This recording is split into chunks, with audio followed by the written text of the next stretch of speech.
This is a profound constitutional issue. What happened last night is the most direct assault on the authority of Congress, I believe, in the history of the United States. It is blatantly unconstitutional. Article 2 does not give the executive the power to determine budgets or expenditures. That power is vested in Article 3 in the Congress. And if this stands, then Congress may as well adjourn. Because the implications of this is, the executive can pick and choose which congressional enactments they will execute. The President took an oath the other day to faithfully execute the presidency of the United States. That means to execute the laws that are passed by Congress, not edicts passed by the Office of Management and Budget. So I hope and believe that our colleagues on all sides of the aisle will realize that this is not a political discussion. This is not a programmatic discussion.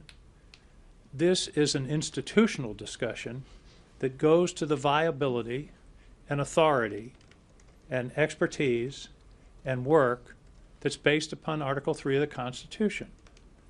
This is just a usurpation of authority. As I say, I believe, I've never seen anything quite like this in American history. Richard Nixon tried to do it.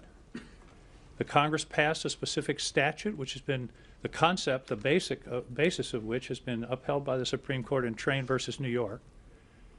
And to assert this power really renders the power of Congress a nullity. And as I say, I hope members of both sides of the aisle will realize this and stand up for the institution. James Madison said the interests of the individuals will enable them or empower them to stand up for the interests of the institution. And if this stands, this will redound to the detriment of both parties, whichever party is in charge. Imagine for a moment if Joe Biden did this. There was a Republican Senate, Republican Congress, and they passed a statute saying we want to fund Head Start, and Joe Biden said, no, I don't like Head Start, I'd rather put the money over here. We'd be hearing a lot of reaction, and the reaction should come from both sides. So as someone who has worked in the law and worked with the Constitution for many, many years, I was stunned last night to see this order.